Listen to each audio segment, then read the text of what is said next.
সুপ্রিয় দর্শক, আপনারা সকলেই জানেন সারা দেশব্যাপী কোভিড-19 যে টিকা কার্যক্রম সেটা চালু হয়েছে এবং সেটা পরীক্ষামূলকভাবে চালু হয়েছে। আজকে প্রথম দিনের মতো আগামী ৭ দিন পর্যন্ত চলবে। এইটা প্রথমে বলা হয়েছিল ১৮ বছর বয়স যাদের হয়েছে তারাই এই টিকা নিতে পারবে। কিন্তু অনেক ১৮ বছর হওয়া সত্ত্বেও অনেকেরই আইডি কার্ড হয়নি। এই আইডি কার্ড না হওয়ার কারণে একটা অসুবিধার সৃষ্টি হয়েছে। যার কারণে পরবর্তীতে জানানো হয়েছে যে ১৮ বছর যাদের হয়েছে এই আইডি কার্ড না হওয়ার কারণে তারা আইডি কার্ড শো করতে পারছে না। এজন্য এটা ২৫ বছরে নেওয়া হয়েছে। যাদের ২৫ বছরের ঊর্ধ্বে একমাত্র তারাই এই টিকা দিতে পারবে। সারা দেশের নয়, আমাদের খুলনা মহানগরীতেও কিন্তু এই করোনা টিকার এই ক্যাম্পিং করা হয়েছে। এই নগরীতে মোট ৩১টি ওয়ার্ড, ৩১টি ওয়ার্ডে প্রতিটা ওয়ার্ডে কিন্তু ৩টা করে ক্যাম্প করা হয়েছে।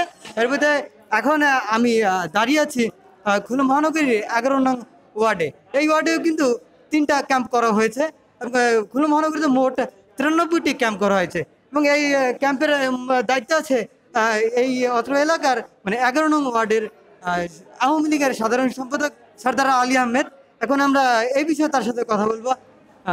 আপনি এই যে ক্যাম্প চালু হয়েছে এটা সুফল কি দেখছেন, বা আপনার তো শ্রমিক অধ্যুষিত এলাকা, শ্রমিকদের কিরকম উপকার হতে পারে এই গণটিকার মাধ্যমে? বিসমিল্লাহির রহমানির রহিম। আমি সর্বপ্রথম মহান রব্বুল আলামিনের শুকরিয়া আদায় করি এবং জননেত্রী শেখ হাসিনা বাংলাদেশের মাননীয় প্রধানমন্ত্রী, তিনি জনগণের ক্ষুদ্র দুর্দশা লাঘবের কারণে প্রতিটি ওয়ার্ডে 3টি করে ক্যাম্প করেছেন এবং মানুষ তৃণমূল পর্যায়ে এই টিকার সুবিধাটা পাচ্ছে।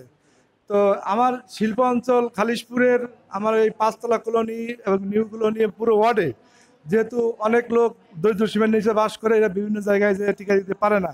এই কারণে আমাদের যে 3টে ক্যাম্প করেছেন, এই জন্য মাননীয় প্রধানমন্ত্রী জননেত্রী শেখ হাসিনার অন্তরস্থল থেকে অভিনন্দন এবং ধন্যবাদ জানাই এবং তার দীর্ঘায়ু কামনা করি।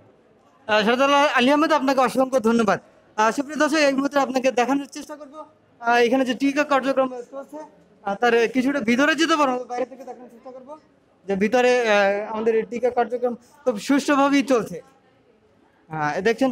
আর এই মুহূর্তে বাইরে প্রচণ্ড বৃষ্টি হওয়ার কারণে এখানে কিছু লোকজন জড়িত হয়েছে, কিন্তু টিকা কার্যক্রম কিন্তু খুব সুষ্ঠুভাবেই চলছে। এমনটাই চলছে আমাদের এই খুলনা মহানগরীর সব জায়গায়। আমি সকাল থেকেই কিছু এলাকা নগরীর অনেক ওয়ার্ডে অনেক ক্যাম্পে ঘুরেছি। সব জায়গায় কিন্তু সুষ্ঠু এবং খুব সুন্দরভাবেই এই গণটিকা কার্যক্রম চালু হয়েছে এবং যেহেতু এটা শ্রমিক অধ্যুষিত এলাকা, শ্রমিকদের কথা হচ্ছে যে তাদের জন্য অনেকেরই এই যে নিবন্ধন প্রক্রিয়াটা এটা তারা বুঝে উঠতে পারছিল না। সেই জন্য প্রতি ওয়ার্ডে যে ক্যাম্প করা হয়েছে এটা তাদের জন্য অত্যন্ত ভালো হয়েছে এবং তা খুশি এবং মাননীয় প্রধানমন্ত্রীকে ধন্যবাদ জ্ঞাপন করেছে এর জন্য।